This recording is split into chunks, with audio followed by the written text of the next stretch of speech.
Hey everyone, it's Alexander, the real Mr. Robinson. Welcome to the channel. This is my review for Season 2 of The Mandalorian. And rather than just waiting a couple months to sit on this season before reviewing it, I decided to hop into it right now. I am literally recording this review after watching the season finale for a second time because I have a lot to say about the finale.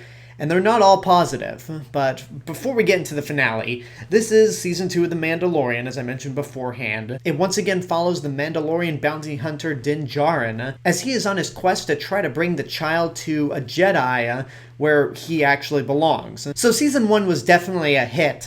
I had to rewatch the review that I did a couple months ago just to remember what I actually said about the first season. And yeah, I like it a lot. I think the middle drags, and there's a lot of pacing issues in the middle, but it's definitely what I wanted to see from the franchise ever since Disney got a hold of it, and I really love how it stands on its own. This season, however, is also good, but for different reasons, and it also is problematic like the first season, but for different reasons. This review will contain spoilers, so if you haven't watched this season of The Mandalorian, for some reason, just don't watch this video and come back once you've binged all 8 episodes, because they're all up right now, so you can go ahead and do that. If you have seen The Mandalorian, or you don't care at all, let's jump right into it. Rather than just doing a play-by-play review of every single episode like I did with Season 1, I'm just going to tell you my overall thoughts on the season overall.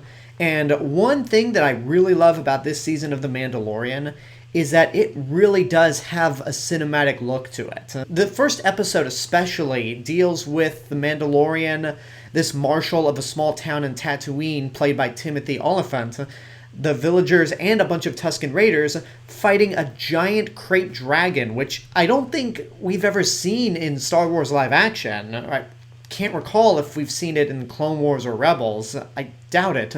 But regardless, it's really cool. It's like watching Tremors, but with Star Wars. And it really does make me wonder, does Star Wars really need to go back to theaters? I know Taika Waititi has his own movie coming up in the future. Patty Jenkins is doing the next film, Rogue Squadron, which I am super excited for.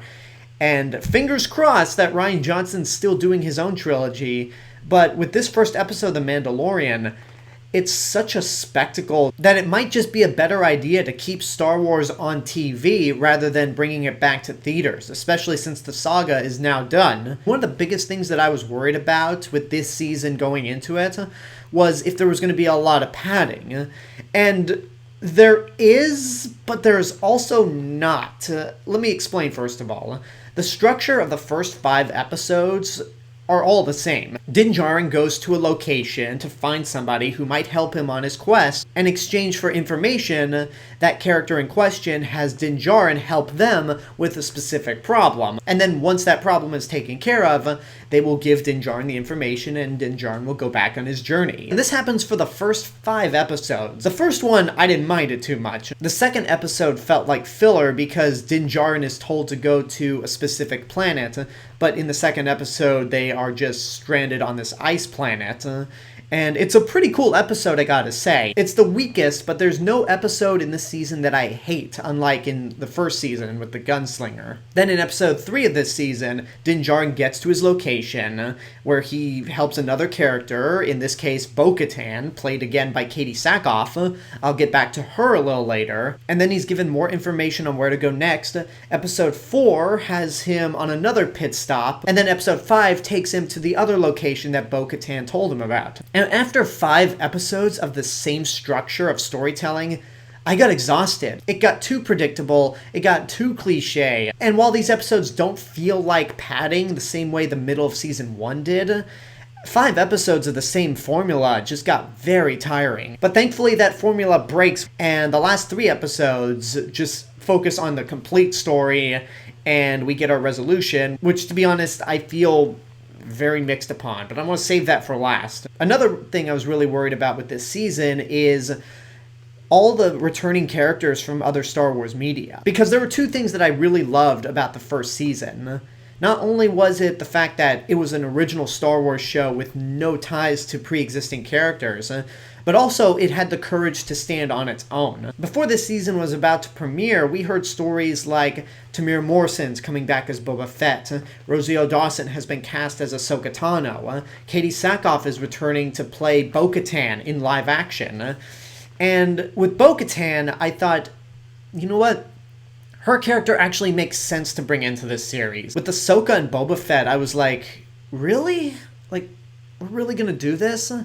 And that was my biggest concern, more than worrying about whether or not the season would be filler. But I feel like these three characters were utilized very well. Bo-Katan only shows up in 2 episodes, episode 3 and the finale.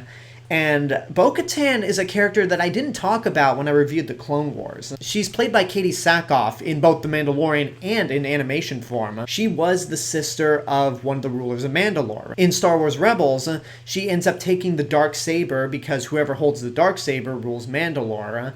But as we saw with the end of the last season of The Mandalorian, Moff Gideon has the Darksaber. So it makes sense for Bo-Katan to be in this season, considering that the last time we saw the Darksaber, it was in the hands of Bo-Katan. And again, she's very well utilized. I think Katee Sackhoff does a good job, a very good job at translating Bo-Katan to live action, and definitely props to the costume and makeup department for making her look just like her animated counterpart. And she never steals the spotlight from Din Djarin. I really appreciate that. As for Ahsoka Tano, after hearing that Katee Sackhoff would play Bo-Katan in live action, I was a little curious about how Rosario Dawson would do, because I just thought, why didn't you just hire Ashley Eckstein? I'm sure she could pull off Ahsoka in live action, but Rosario Dawson has the look, so I could see why they wanted to hire her. And after watching the episode featuring Ahsoka, because she only appears in 1, first of all, I'm still in shock and dismay that they actually brought Ahsoka into live action. And also my worries on how Rosario Dawson would do were unfounded. She perfectly captures the mannerisms and the attitude of Ahsoka Tano. More specifically, Ahsoka Tano from Rebels and the final season of the Clone Wars, where she's definitely more mature and more kind. That's the Ahsoka that I really love. Considering that they announced a live-action Ahsoka series, I'm excited. I'm excited to see more Ahsoka Tano and see what else Rosario Dawson will do to bring this character to life. Now let's talk about Boba Fett. 40 years later, and Boba Fett finally is the badass that Star Wars fans keep claiming he is. And let me first make this disclaimer right here. I always thought Boba Fett was cool. More in the way he looks, because Mandalorian armor looks cool. When you really think about it, in Empire Strikes Back, he didn't really do anything. He just stood around and looked cool. And then Return of the Jedi, he just went out like a punk with his jetpack being knocked by a blind Han Solo. Not really the best depictions of a character who fans have claimed for 40 years is an ultimate badass, but The Mandalorian just vindicated those claims. And I not only could be more happy, but it makes me really want a sequel to Star Wars Bounty Hunter, but this time with Boba Fett. And as for Temuera Morrison, not only does he bring that real tough guy attitude to Boba the way he did Jango Fett in Attack of the Clones, but to be honest, he is Boba Fett in my eyes. No disrespect to Jeremy Bulloch at all, who passed away a day before the finale aired, because he was the original Boba Fett, but there's always something about Temuera Morrison that just makes more sense to me. And it might have to do with the fact that I didn't watch Empire Strikes Back as much as a kid, not until I got it on DVD, where they dubbed in Temuera Morrison's voice. So yeah, they finally did right with Boba Fett, and again, much like with Bo-Katan and Ahsoka Tano, Boba Fett doesn't steal the show away from Din Djarin, and it's still Din Djarin's story. And I would just imagine what the reactions from us would be if Boba Fett, Bo-Katan, and Ahsoka were kept secret and that information didn't leak prior to the season. Because it would have been a huge surprise to see those characters in this series, especially Bo-Katan and Ahsoka, because this is the first time those characters are being translated into live action. Now, all that being said, there is one major character that was not spoiled before the season aired, And it's the character that I honestly have more of a problem with, which actually ties into maybe my biggest problem with this season, the finale. I'm mixed on the finale. Like I said at the beginning of this video, I had to watch the finale twice before doing this review, because the first time I saw it, I just didn't like it. I mean, let me first say this right at the back. This is the only time in the review where I'm actually going to do an episode breakdown.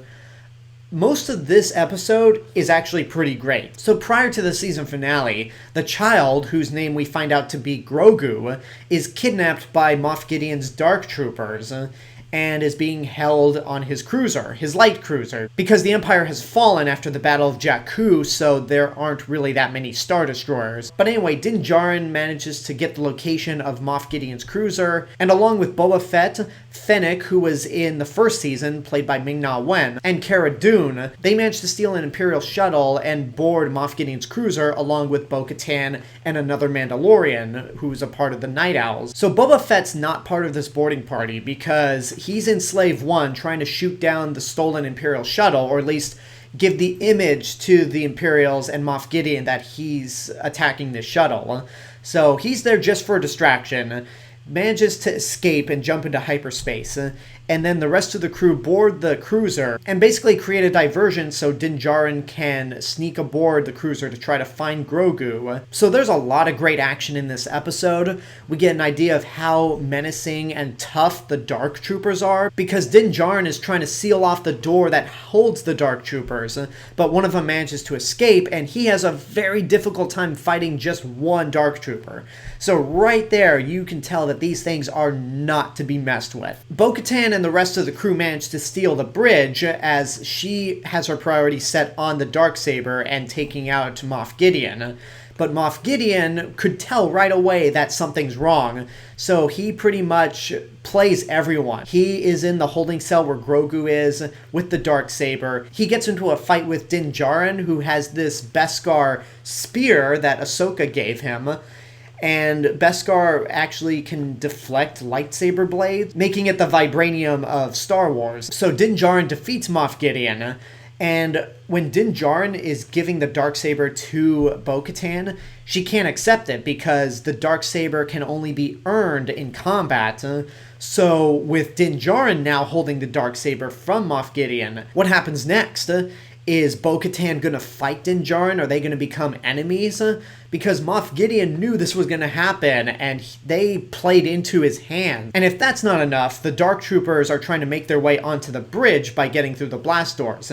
And I love their way of getting through, which is pretty much to punch the blast doors. They're pretty much Rock'em Sock'em robots, because they're literally punching like this. And I found that kind of amusing. But still, the Dark Troopers were pretty threatening. And then we get to the resolution of this episode. Every bit of conflict that this episode established is suddenly thrown out the window, and we get the biggest cop-out in the entire Star Wars franchise, in my opinion. A lone X-Wing flies into the hangar of Moff Gideon's cruiser, and I thought to myself, oh, no. No, we don't need this character back. We do not need to bring this character back. And we see a cloaked figure walking through the hallways, and then we see a lightsaber cutting down Dark Troopers through security camera footage. And then once we actually get to see that the lightsaber's green, I just rolled my eyes and went, really? Luke Skywalker? You had to bring Luke Skywalker back? He's done. His story's done. It's concluded. We don't need him anymore. And, okay, let me back up first of all. Let me back up.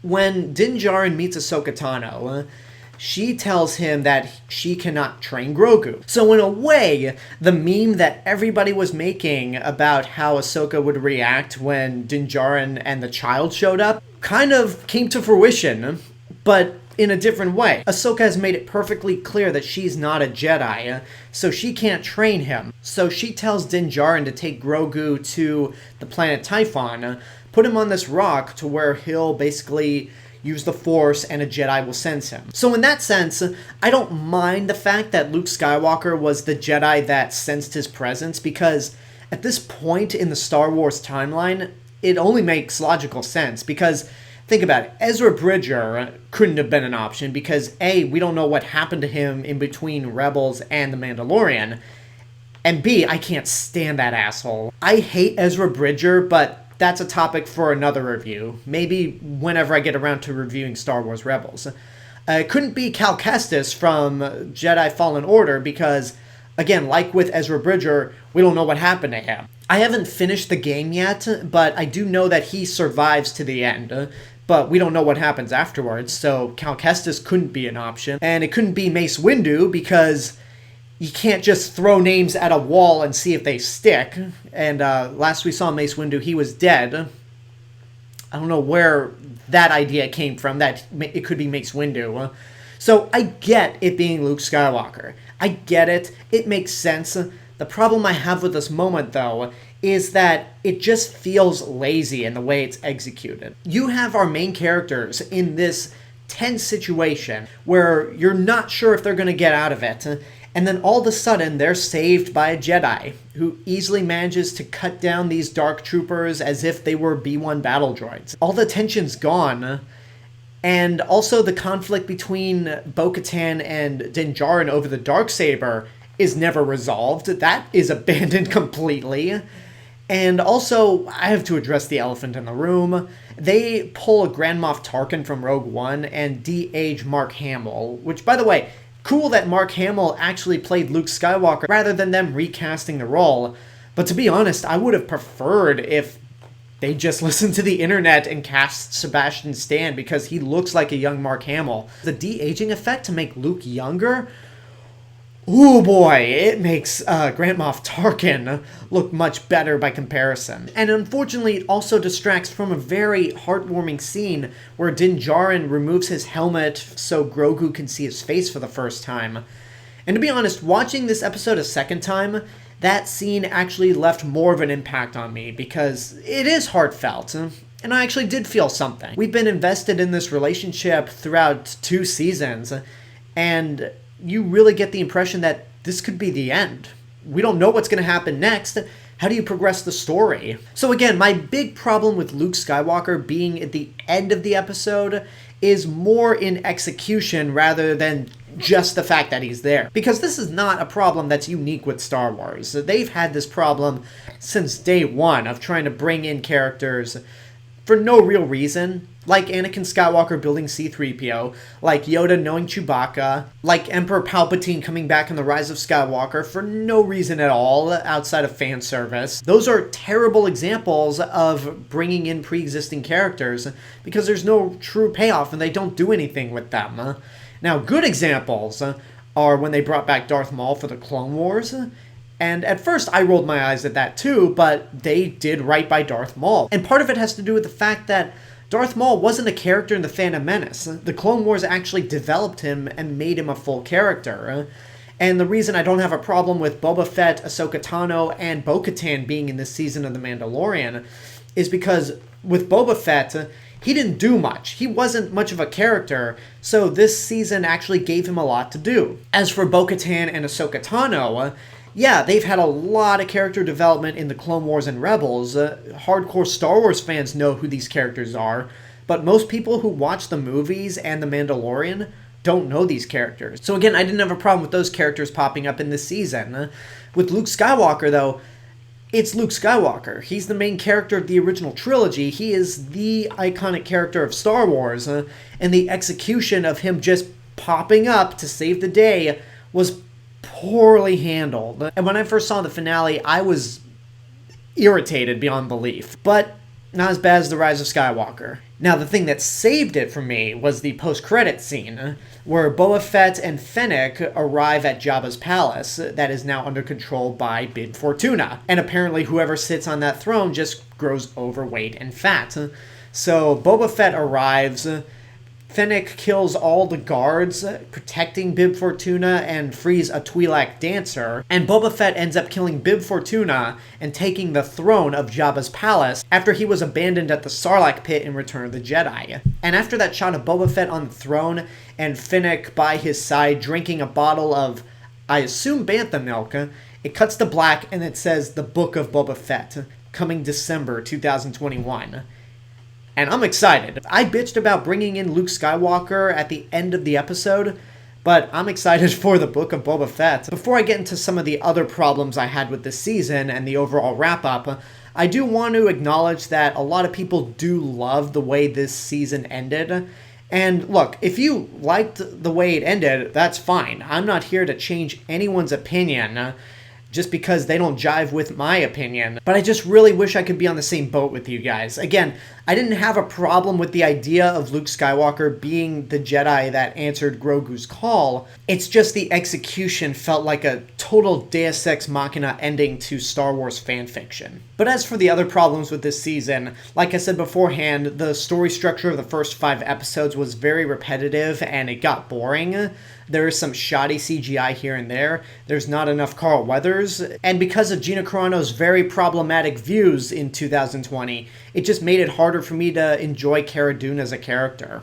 And I tried to put that aside, but I just couldn't. I could not put it aside. And on top of all that, Gina Carano's just not good in the season at all. Like, this was the season that made me realize, oh, she's actually not a good actress. She's good at the physical stuff, sure, but she doesn't really do a whole lot of that either. She's just...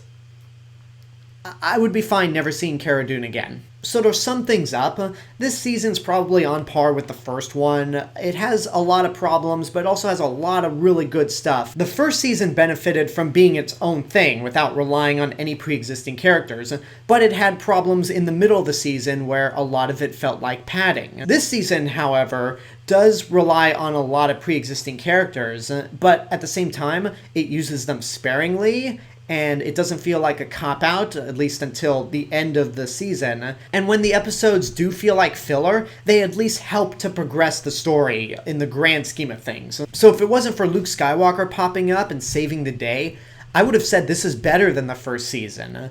But as it stands with what we have, it's just on par, but for different reasons. Worth seeing in your lifetime if you're a Star Wars fan. Again, I'm sure there's a lot of people out there that will love the way this season ended and might prefer this to the first season. I think they're just on par with each other. And there you go, that's my review for Season 2 of The Mandalorian. Now I want to know what you guys thought of this season. If you've seen it, what did you think? Which season did you prefer, Season 1 or Season 2? And what did you think of this finale? Did you like it? Did you not like it? Whatever the case may be, let me know in the comments below. And until next time, I hope you enjoyed this review. Don't forget to subscribe to the channel, give this video a like, leave a comment, support my Patreon page, follow me on social media, and until then, this is the real Mr. Robinson telling you there's only one. May the Force be with you.